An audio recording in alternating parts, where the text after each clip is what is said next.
أهلا بيكم يا جماعة. النهاردة هنتكلم في موضوع أساسي ومهم قوي لأي حد بيبدأ يتعلم ألماني، وهو فصول السنة والشهور. يعني دي من الكلمات اللي بنستخدمها تقريبا كل يوم في كلامنا، فيلا بينا نتعلمها سوا. طيب السؤال هنا إزاي ممكن نتكلم عن فصول السنة أو الشهور بالألماني؟ للوهلة الأولى ممكن تحسوا إن الموضوع صعب أو الكلمات غريبة، بس صدقوني هو أبسط بكتير مما تتخيلوا. في الكام دقيقة الجايين دول هنعرف كل حاجة بطريقة سهلة ومباشرة. جاهزين؟ وخلونا نبدأ رحلتنا في السنة مع أول فصل بيقابلنا، الشتاء. هنعرف اسمه بالألماني وكمان الثلاث شهور بتوعه. فصل الشتاء بالألماني اسمه دير فينتر، يعني الكلمة قريبة قوي من الإنجليزي فمش هتتعبنا. حاولوا كده تنطقوها معايا، دير فينتر. ممتاز. طيب إيه هي شهور الشتاء؟ هما ديسمبر ويانوار وفبراير. خلونا نقولهم تاني مع بعض عشان النطق يثبت. ديسمبر، يانوار، فبراير. لو قلناهم أسرع شوية، ديسمبر، يانوار، فبراير. قريبين جدا من اللي نعرفه بس بلمسة ألمانية خفيفة كده.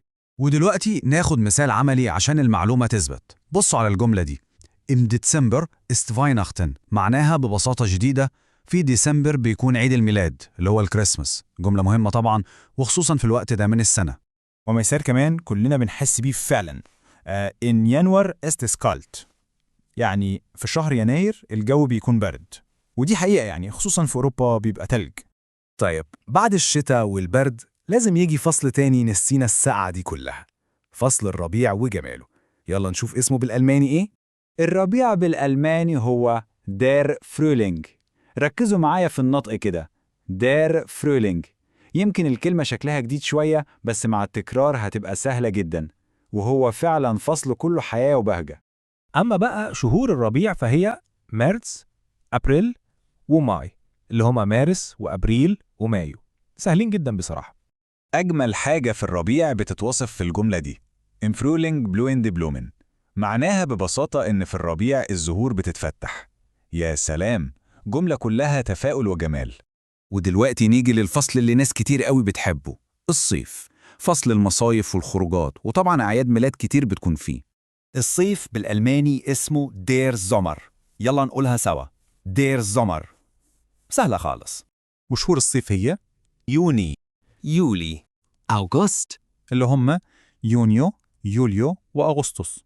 شوفوا الجملة دي عملية ومفيدة ازاي. Mein Geburtstag ist im Juni. دي معناها عيد ميلادي في يونيو.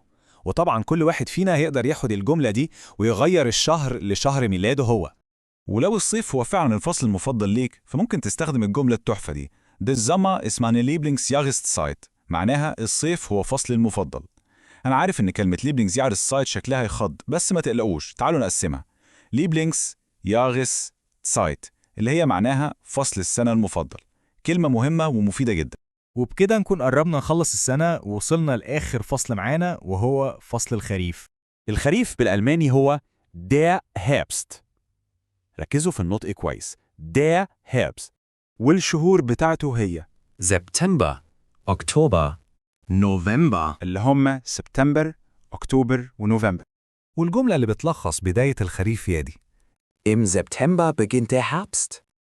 يعني في سبتمبر بيبدأ الخريف. وبكده تكون دايرة السنة كلها كملت معانا. طيب يلا نلخص كل اللي قلناه ده في السريع كده. زي ما باين قدامنا عندنا الأربع فصول بالشهور بتاعتهم. الشتاء ده فينتر، معاه ديسمبر، يناير، فبراير. بعده الربيع ده فهولينج، معاه مارس، أبريل، ماي.